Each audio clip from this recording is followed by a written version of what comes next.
So in June 2022, I was able to visit Canada, and of course Canada has a fairly interesting naval heritage. They've managed to preserve a number of very interesting ships, including unique ships that are not found anywhere else in the world, and this is one of them. So, in case you hadn't guessed by the title of the video, this is of course HMCS Haida, the world's last surviving tribal class destroyer. And as you can see, we visited her on an exceptionally fine day and were made incredibly welcome by the crew who still run her. So today we're going to look around the ship as she is preserved in Canada. Now, of course, I have done a previous video on the history of HMCS Haida. Hopefully a link will be appearing in the video somewhere around about now. And I think you'll find it very interesting as we contrast what parts of Haida have survived from her service in World War II compared to what parts have been refitted or added to her later on. And it is, of course, somewhat ironic that just as the sole surviving example of a British-built battleship is Mikasa in Japan, the sole surviving example of a pre-war Royal Navy destroyer is here in Canada, at least when you're talking about the big destroyers. And also the only in situ example of a British torpedo launcher array is present here on Haida. We do, of course, have Belfast and Cavalier back in Britain, but both of those had their torpedo launchers removed at various points during their service careers, and so all you have now are the spaces where they used to be. Whereas Haida, as we will see, has actually managed to retain that. As a destroyer, even a tribal class, she is of course a somewhat smaller vessel than the cruisers and battleships and aircraft carriers that you've been seeing me tour more recently. But nonetheless, there's plenty to look at. And in fact, thanks to her relatively small size, it means that proportionally you can gain access to a lot more of the ship, which is actually quite fun. And of course, if you were tracking the Canada trip as it happened, you'll know it was myself, Dr. Clark, and a couple of others who came out as a four-man crew. But we were obviously aboard the ship during the day while we were doing our filming. But subsequent to the trip, I was also donated some rather nice drone footage of Haida, so we'll be including that later on in this segment. But before we take our first steps aboard, let's take a quick look at the profile change since World War II, using the World of Warships game model.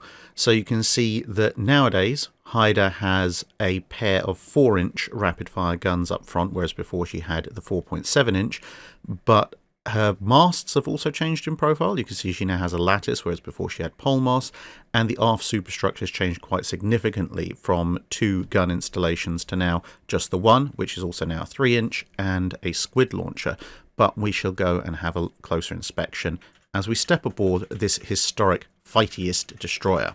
The first thing you'll notice when you step into the grounds of the Haida Museum is that even though she's a destroyer, she looks very big. And this is one of the presentation issues with museum ships that I find has been very well executed here. Some other museum ships perhaps don't do it quite as well. New Jersey's another one that does it very well. Ships are obviously considerably larger than their waterline would make them appear, but you don't get an appreciation of that unless they're in a dry dock, which most ships aren't. Therefore, the best way to make the ship impressive, I find at least, is to have your approach to the ship at or as close as you can get to the waterline and right up close. The further away you are, the more the ship looks smaller, and the higher above the waterline your quayside approach is, obviously the less of the ship you see from eye level and upwards, and therefore the less impressive it looks. So even though this is a 2,000-ton-ish destroyer, Haida on approach actually feels like quite the large vessel, which can make for a little bit of an odd dissonance once you actually get on board and realise, certainly width-wise, she isn't that big, but nonetheless, it's a very impressive sight to start with. And unlike some destroyers, you can see she's not a flush decker. Now you come aboard amidships, but we've headed aft to start off, and this is the area that's seen the most change. The aft superstructure has been extended to provide a little bit of magazine space and so forth, and there are these 2 squid mortar launchers for anti-submarine warfare work, where originally there would have been the aftmost twin gun mount. And you can tell just how much space was removed by that extension of the aft superstructure, because if you do a quick 180 like this, you are confronted with the ensign staff. And of course, she correctly flies the white ensign because that's what the Royal Canadian Navy flew in the time period that she was in commission. They switched ensigns in 1965, but Haida was decommissioned in 1963. So this ensign is appropriate to her entire service life. Now, spinning back around, you can get a nice view of the harbour that she's moored in. And we're going to continue forward down the starboard side. Now, one of the interesting things about Haida is there is actually a bit of surviving combat damage down here on the starboard side, where she was hit by close-range fire from light-caliber German weaponry. Damage that, if I recall correctly, was incurred in the action that this plaque commemorates over in the Bay of Biscay. But since this is superstructure and there's nothing particularly vital or armoured behind it, not that destroyers have all that much armour, the damage was just made watertight, so there weren't any leaks, and Haida continued throughout her service career. You can see just coming up here, there's a little patch which they've put over, I believe it's a 20mm cannon shell hole. And another one in there, protected by this mesh grating. And as we come back round again, you can just see me briefly with the camera. Apologies for that. But we're coming up on the torpedo launcher, which is quite the fun thing. Not too many of these around because, as I mentioned, a lot of destroyers, not just British ones, have been preserved in their service states when they were decommissioned, so a lot of them have lost their torpedo launchers.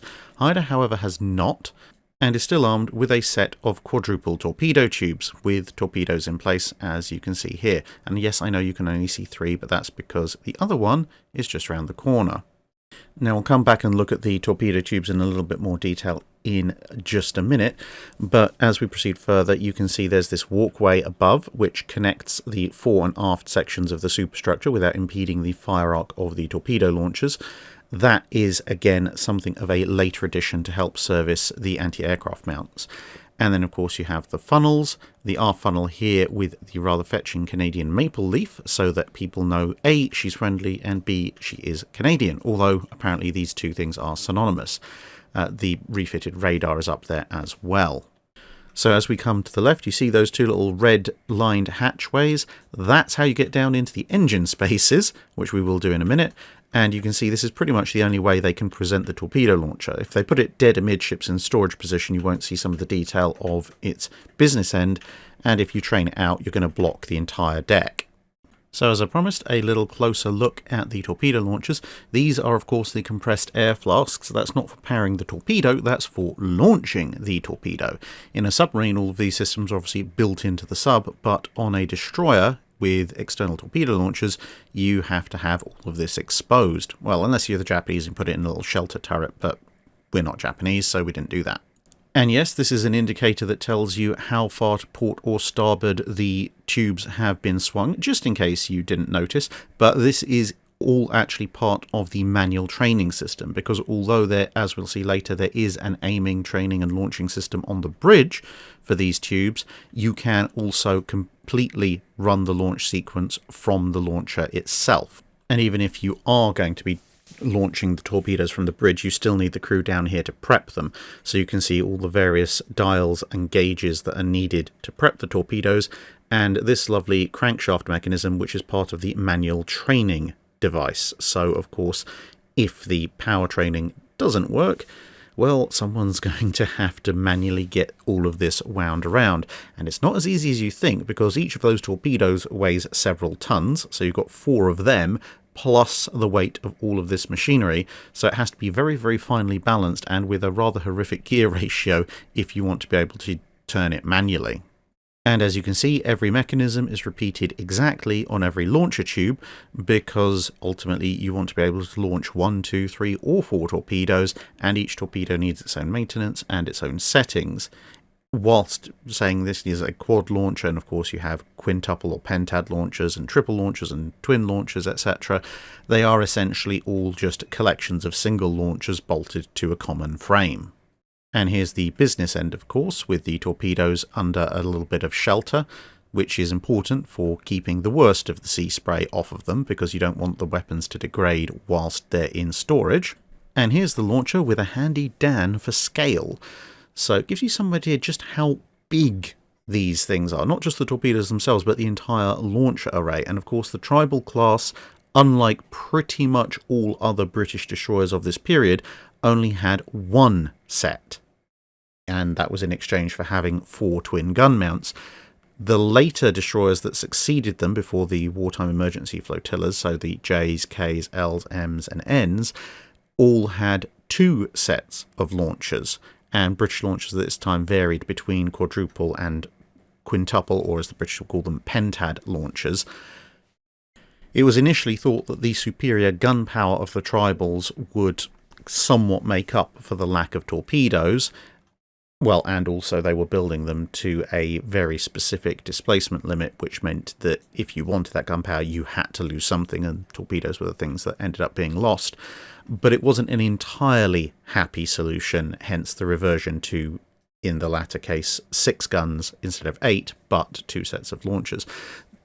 The other thing that you can appreciate by looking at one of these things in situ is just why most destroyers didn't carry reloads, at least formally.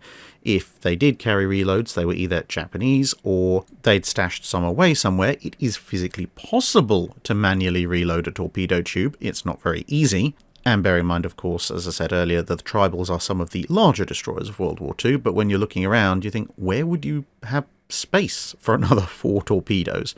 But as we know, sailors can get very creative about where they want to store things. But with that, we shall proceed further forwards, and we're now going to pass along underneath one of the 40mm anti-aircraft guns, which is on this little tub above us right now as we head under it.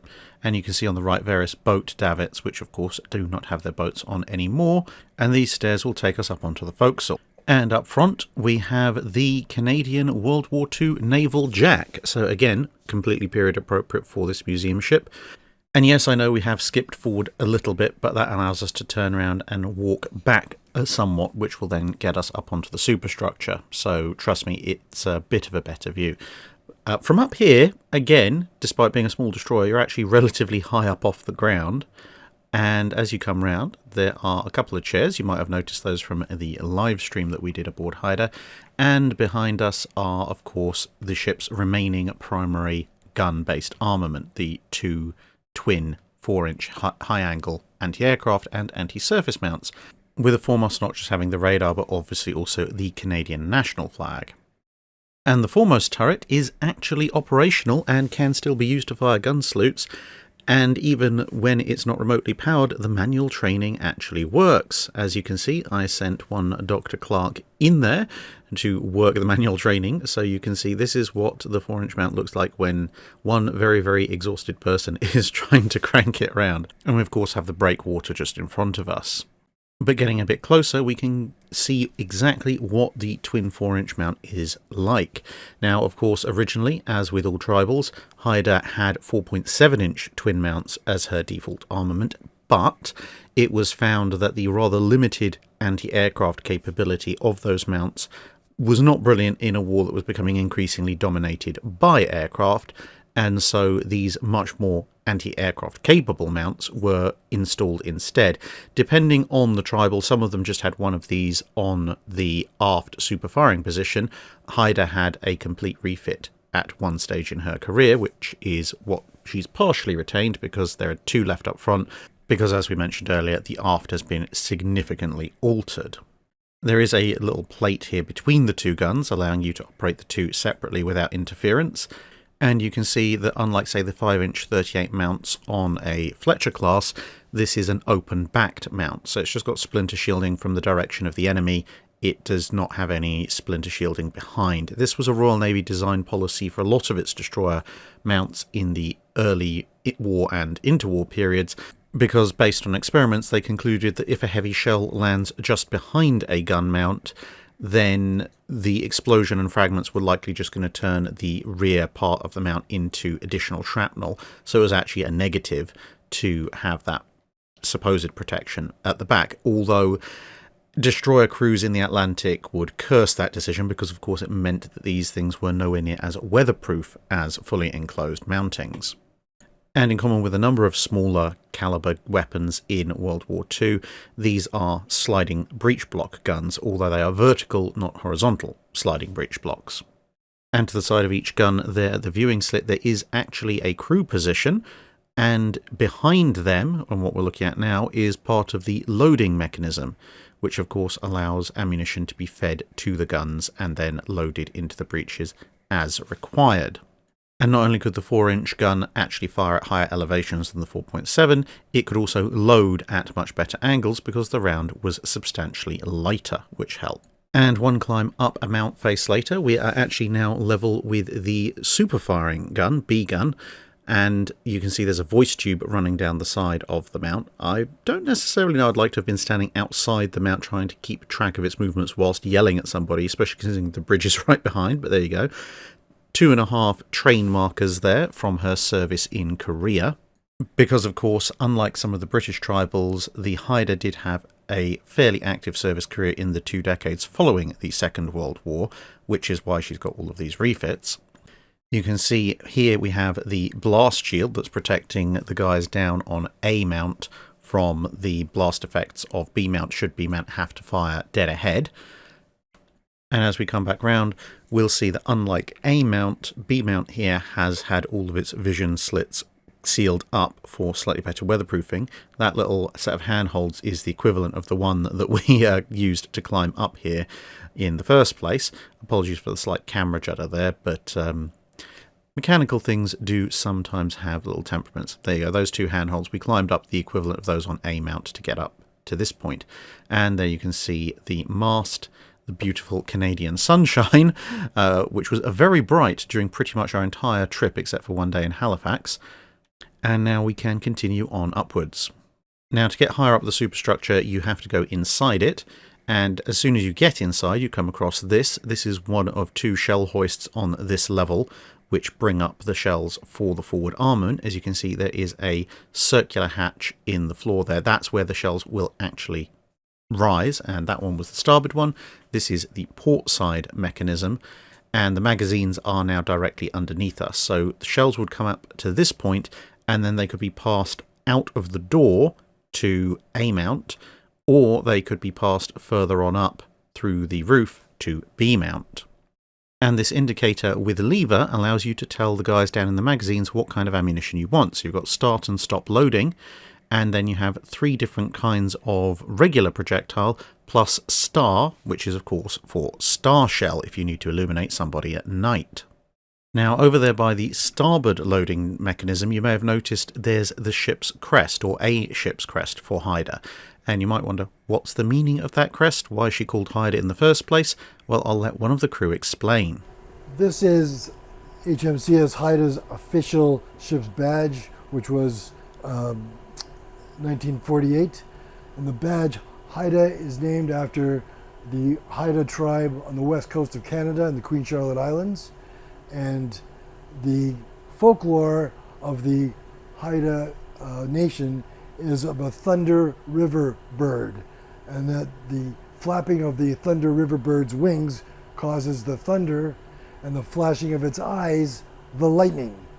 So Haida's badge is of a 2-headed thunderbird to symbol all-around view, 360-degree views, with its wings outstretched to show that Haida's guns thundered across the seas.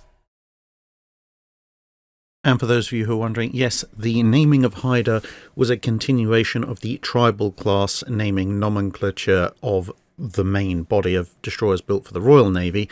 Now, they of course were in a way successors of the tribal class of World War I, whose naming convention had essentially had the British Empire looking around and said, which tribes or local native nations within our sphere of influence, our area of domination, the Empire, do we think are particularly martial, particularly aggressive, which usually could translate to have given our forces a particularly bloody nose when we tried to take them over, and then, martial races, as they liked to term them at the time, had their names applied to these destroyers, which would then in theory embody the aggressive fighting spirit of those peoples. Whether or not those peoples were actually asked if they wanted a British destroyer to be named after them is a little bit of a contentious subject matter, but we do know that at least some of them thought that it was a pretty good idea. For example, HMS Ashanti, when she showed up off of the west coast of Africa in the area of the tribe of the same name, the Ashanti tribe were very taken with the idea of their ship. And both the Canadian and Australian tribals followed the same tradition, hence the name Haida. Now, heading on up, we find ourselves on the bridge level. Some equipment has, of course, been removed at some point by either the people who decommissioned the ship or it has later been taken off for restoration, but there's still a fair amount of equipment available that is original to the ship and is labelled to varying degrees to tell you what the various positions on the bridge were supposed to be able to do. Now, this is the forward command and navigation area. As you can see, there's a mounting point probably for a searchlight or signal light there that's been taken off. This is definitely a searchlight, so probably a signal lamp just above there. And as we come back round, you can see this little semi-enclosed forward space. We've got the ship's compass, or one of the ship's compasses, with, of course, the correcting globes to allow for the fact it's on a ferrous metal vessel, and voice tube to communicate further down. This is a platform that has a few more bits of instrumentation on it. We will see that in a minute. It does take a little bit of effort to climb up to. I tried to put the camera up there, but it turns out that's taller than my outstretched arms. So coming back down and around, we have there to the right a screen indicator that's a little bit later than the original ship design. And then down here is where most of the electronics are kept, because obviously this is the most sheltered portion of the bridge when you don't have some kind of cover up, and you don't really want the Atlantic or Pacific waters coming in and shorting everything out all at once, hence the cluster of cables that very rapidly dive down below the deck. And if you see some similarities to Cavalier's bridge, that's not by accident, because Cavalier's hull design is very heavily derived from the Tribal's hull design. It's just that Cavalier has a tarpaulin awning over it. But looking at some of the stuff that's still around, this is the still working remnants of either a sun or star plotter device. Up in that platform we mentioned, there are these 3 seats, and yes, unfortunately they have been affected a little bit by rust, but on the other hand they are in a very, very exposed position. But aside from the seats themselves rusting, even up here it's in pretty good condition, just a bit of paint flaking, and there's still paint underneath most of those areas. You can see again, however, where certain elements of the instrumentation that's up here has been removed, again partly for preservation and partly because small bits of valuable optics like that would probably get removed by visitors if you weren't careful. Unless you go up the mast, however, this is about as high as you can get on the ship, so you get quite a nice view over the bridge area if nothing else. But coming down to the main bridge area again, we come across this. This is one of 2 such devices. There's obviously one on the other side as well. And this is used to aim, calculate the deflection for, and then launch the ship's torpedoes under normal circumstances. You can see where all various dials and indicators would have been in its original fully working format, and underneath it in the box is of course the mechanics that allow it to perform all the necessary calculations. And of course, back in the day, communications was done mostly via Morse code, so you have various Morse code encoders here for various systems. This can allow you to signal by radio, via signal light as well, if you want to do that. Now, moving back towards the central area, you'll notice there is a plate between these 2 voice tubes, and there's a compass on top of it as well, but that's somewhat irrelevant to this bit, which is going to tell us how many RPM you need to get to various speeds on this ship. So you can see it starts at 8 knots, which requires 70 RPM on the propellers, and then it climbs rather rapidly. By the time you're at 20 knots, you're now at 200 RPM, and then it caps off at 31 knots, which requires 330 RPM. Or to put that in other terms, if you're going at 8 knots, you need just over 1 revolution per second, whereas to go at 31 knots, you need 5.5 revolutions of your propeller per second to get up to that speed. And if you want that translated further into everyday terms, that's about the mid-range of speed for your average ceiling fan. except that unlike a ceiling fan, which is probably made of cheap wood or plastic, this is a massive hunk of bronze that's considerably larger, considerably heavier, and therefore going at its tips considerably faster. And as we proceed directly after the bridge, well, there's this ladder down to the area where you would be hoisting your signal flags. Now, of course, unlike a large capital ship where you'd have to have someone usually out on the bridge wing to relay the orders from the bridge and then yell them down to the guys on the flag deck, here you can literally just turn around and yell at them because, well, it's a much smaller vessel. And you can see a good look down the length of Haida as well. We've got the first funnel just here to our left, the second funnel sitting slightly lower further back, and her final configuration of medium anti-aircraft weaponry, these 4 single 40mm, 2 on this side, which is the port side, and 2 on the starboard side. So let's head on down. So working our way partway down the stairs that surround the lattice foremast, we can see here the starboard 40mm and that long walkway that connects the fore and aft superstructure, which we saw from below as we were walking up the starboard side past the torpedo launchers, which does make it very handy to get to and from the upper portions of the ship these days. Haida actually retained 4 40mm barrels during her entire service life, but when she was originally in service, this consisted of a quadruple 40mm pom-pom that was just forward of the mainmast, just behind the torpedo launchers, obviously one level up, whereas in her 1950s refit, that was exchanged for these 4 single Bofors 40mm-56 guns. These, as you can probably guess from the funnel that just went past, are the 2 at the forwardmost position. And being 1950s era mounts, they are subtly different from some of the surviving World War II examples that you might see on other museum ships. The clip feed there has been covered over for weatherproofing purposes. Bonus points for whoever wants to interpret the signals that are flying from Haida at the moment. So take a good long look. It's a 4-flag signal. Let us know in the comments below what it says. Now, standing here by the forward starboard 40mm, we're going to have a gentle pan around so you can get an idea of actually just how clear and commanding a view this gun has. So, as you can see, there's the top of a davit just sticking into frame down there. That is one of the reasons why these guns are mounted so high, because obviously they will affect the ship's stability a bit more than they would if they were mounted one level lower, but that boat would otherwise get in the way, or at least the davit would, if you were called to repel an air attack if it was one level down. Down there is a wild Dr. Clark talking to one of the ship's crew about the torpedo launcher, so of course we shall mercilessly spy on him whilst taking a closer look at the top of the torpedo launcher, which we saw earlier. You can see that there's some walking plates to allow people to inspect, maintain and ready the torpedoes without having to tread on the actual launcher tubes themselves, which could potentially cause some minor issues with the torpedoes, and possibly some major ones as well. You don't want to accidentally deform the tube and get a torpedo stuck there. That would be very, very bad news. Nonetheless, we're coming along the walkway, and we're now on the aft superstructure. This is probably the single most heavily altered portion of the ship, as you would have seen at the beginning of the video from that profile. And there's an auxiliary steering position, pretty much where the 40mm pom-pom used to be. And that's, of course, in case the bridge takes a direct hit, albeit, the bridge isn't that far away. But as we head further aft along this section, as you can see, these also still work, but this is a twin 3-inch automatic anti-aircraft mount with these rather wonderful revolver-style magazines you can see just there at the back. And this, of course, was added for further anti-aircraft protection during the Cold War, during her 1950s refit. This being roughly but not exactly where her super-firing gun mount was previously.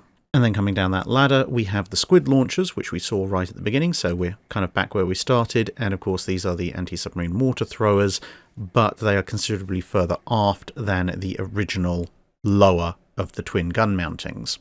And the reason they're further aft is this. You saw that little rack coming out at the beginning of that previous clip. This is the squid mortar room, or mortar magazine, and this effectively extends the aft superstructure. So the original twin gun mounting would have been, roughly speaking, where we're looking right now, but they needed somewhere that was weatherproof to store these anti-submarine mortar rounds, and so when the aft gun mountings were removed, this was put in instead. And there's a squid heading its way out through the little hatch, so obviously in action this main hatch would have been shut. There would have been another runner here on the port side. There's the hole there to feed those out, and these are considered to be the upgrade beyond Hedgehog. So Hedgehog, which you'll see later on HMCS Sackville, was an ahead firing weapon but carried relatively small rounds that required a direct hit. These things are more like very ballistic depth charges that don't need to hit directly to kill a subject. And as you can see from the portside squid launcher, these can actually fire up and over the entire ship, like so. So you are not in that actual fact sacrificing that ahead firing capability of Hedgehog. You just have to imagine that if you were here, back at the 3-inch auto, and there was a submarine ahead of you, you might have a very entertaining time watching several £100 of high explosive being flung straight over your head.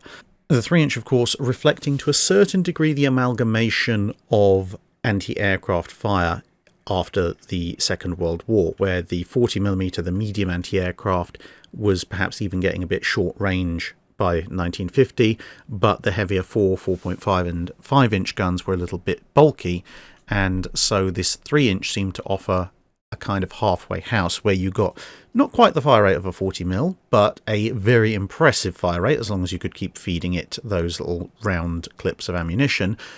But you still could get fragmentary warheads, you get VT fuses on the 3-inch rounds, and because it was a 3-inch gun, i.e. a approximately 75mm gun rather than a 40, it meant that it could go almost as far as the heavier guns like you see at the front of Haida, which of course at the moment 4-inch, but in other navies it might have been different calibers. Now all of this stuff is pretty useless without a way to aim it, and that's why we're now heading below decks. This is the plot room, fire control room, whatever you want to call it, fire control director. If you've seen the fire control devices on the US ships that we've been looking at from the USA 2022 tour, you might think this is not particularly large. Well, it's a destroyer, and they can't fit quite as large a plot room in as other places. It is still, nevertheless, a relatively capable little unit, similar to the fire control table that you saw on Cavalier in the video that I did there, although this one's painted a fetching shade of blue. Now, whilst on battleships and cruisers, this device or its equivalent would be below the armoured deck and behind an armoured belt, of course, on a destroyer where there isn't any armour to really be of any appreciable use, the fact that this is below decks is more just to keep it dry and to keep it close to the ship's centre of rotation and pitch, which might otherwise upset its rather delicate internals, than any degree of protection against enemy gunfire. And being that this is the diminutive, the one you'd find in a battleship or cruiser, at least a British or Canadian one, would be the Admiralty Fire Control Table, whereas this smaller unit is the Admiralty Fire Control Clock. But it's not just the clock itself. As you can see, the area is surrounded by various dials and gauges and lights to tell you when the guns are ready to fire, all of which are very useful for helping to put data into the fire control clock. Wind direction, for example, there. This shows you what the fire control clock thinks the range is. This one tells you what the deflection should be, i.e. how much you have to offset the guns from pointing straight at the target. You've got various phones, most of which probably come in from the bridge, and a plethora of other devices for amplifying the power that all of these things need and calculating further elements. But remember how we mentioned those two little red-lined hatches that in this photo are directly beneath our feet, one level down, the ones that lead to the engineering spaces? Well, the engineering space on a tribal class is just as complex as any other, but of course it's not just the ship itself that is a treasure that's worth seeing. Down in the depths of the engineering spaces, we found a number of other interesting things. For example, early Legionnaires Astartes prototype chainsword circa M2. But also this absolutely wonderful lady you can see here with me and Dr. Clark, because we're in the engine space, and who better to tell us about the engine space than someone who could actually probably turn the ship back on if she was allowed to. Well, what else can I do but let her introduce herself? Hi, I'm Margaret Mathers.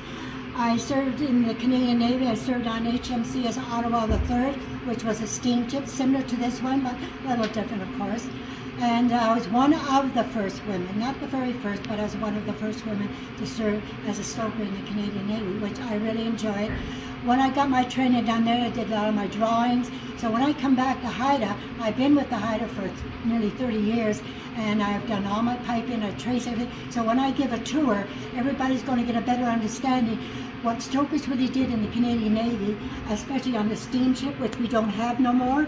So now I come down here, I explain. If they have any questions, I will answer them to the best of my ability, which most of them I do answer, and I show them. I will say, it's mostly thanks to this lady, if you're watching me, hello, it's mostly thanks to this lady and her husband that this ship is actually in the order it is in. And that is the words of the parks people and everyone who's running it. Without you and your husband, this ship would be nowhere near the quality it is. It is absolute pristine, this room. It looks like it's just come out of refit to my eyes. Well, that there pipe there, I cleaned that last Sunday, and when I get finished here by the end of this summer, all this brass is going to look like that. When nobody's here, I'm doing, or if somebody drops something, that's why I'm in coverall, I go down, and if I'm tracing pipes, I got to crawl underneath, and I have done that. Yeah, this lady's probably forgotten more about this engine room than the rest of us are ever going to know. Yes. Oh, thank you. Thank you so much for your time. Oh, you're very welcome. really lovely. Thank you. I'm here for these people that want to learn. And I cannot emphasize enough just how much she knows about this ship. Literally every pipe, every valve, every gauge and every dial. I'm not kidding when I say she probably could reactivate Haida all on her own. In fact, it's a little bit of a annoyance for her, the fact that the park services won't let her light off Haida, because she's got it into a state where she probably could run Haida off its own generated power. She's an absolutely fantastic engineer, and as you can imagine, with the fact that I have an engineering background and I like ships, getting a chance to talk to someone who actually has worked on steam-powered vessels and now works at a museum ship that has a steam power plant and knows it like the back of her hand, it's basically engineering heaven as far as I'm concerned. You saw Dr. Clark was down there with me. Our other two travelling companions eventually figured out we were missing in action and came down to retrieve us because Haida was in the course of closing, because I could quite happily sit there and listen to Mrs. Mathers all day. And, well, once I was down in that space, that's pretty much what I did do. I mean, seriously, if she's on duty when you go and visit Haida, and of course I do strongly encourage you to visit Haida if you can, absolutely go down in the engine room and ask as many questions as you like. You won't get an I don't know, and you will get a massive, massive boost in your education about how this ship runs. Plus, she can still move through that engine room a lot faster than any of the rest of us can. There's also this handy conversion chart pinned up there, which not only has RPM and knots, but miles and kilometres, just in case you're interested. Also notes that at 28 knots, the ship suffers from a harmonic vibration, so best not to go at that speed.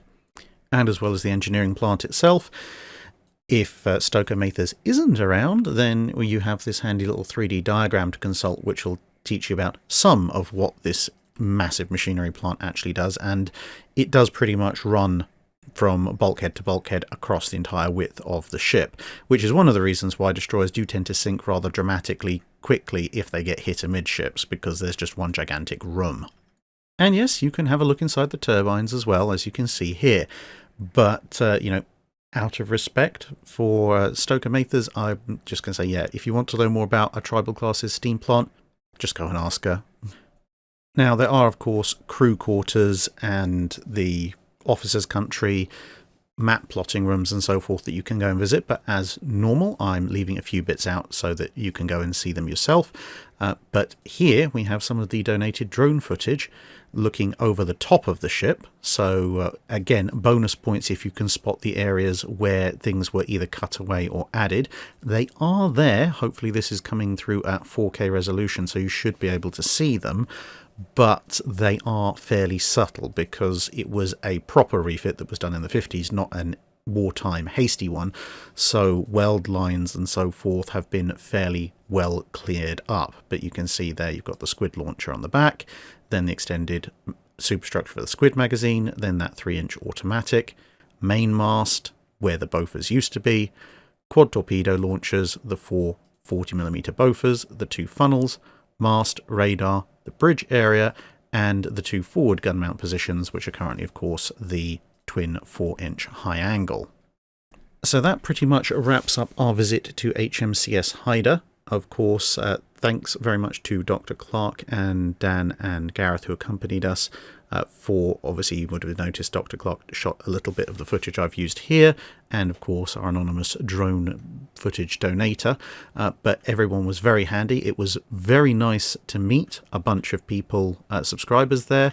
We were massively welcomed by the crew of HMCS Haida and the associated naval base HMCS Star, so absolutely many thanks to them as well. The ship's in absolutely perfect condition. Admission is really reasonable. As you can probably see, there's car parking right there. The gift shop is well stocked with things that appeal to everyone from little kids to naval historians like myself. And it really is a piece of history that you're not going to find available anywhere else. And for those of you who are wondering exactly where she is, she's on Pier 9 near Bayfront Park in Hamilton, Ontario. Not too far from Toronto and Niagara Falls, probably about an hour's drive from those. When she is open, she's open from 10 a.m. to 5 p.m, but please do check before heading out, because over the winter season she is closed. Normally she'll open around about May, starting off with weekend-only operations through May and June, and then from the end of June she'll be open Wednesdays to Sundays normally throughout July and August. So do make sure to check. There is, of course, the Canadian Park Service Haida page, and there's also the Friends of HMCS Haida page, and if you're not clear from those pages when exactly she'll be open, I'm sure if you email or phone them they will tell you, because she's absolutely definitely worth a visit. But of course, just make sure to show up on a day that she's actually open. And well, there she is. I hope you've enjoyed this look around Haida as much as I enjoyed visiting her. You can, of course, also support the ship through the gift shop in the hours that she's not open, but we will be looking at further Canadian ships that we visited on the Canada trip, the next one being HMCS Sackville, which hopefully should be next month, but depending on the schedule of videos, may be pushed back by a few weeks from that. Nonetheless, thank you very much for watching, and see you again in another video. That's it for this video. Thanks for watching. If you have a comment or suggestion for a ship to review, let us know in the comments below. Don't forget to comment on the pinned post for dry dock questions.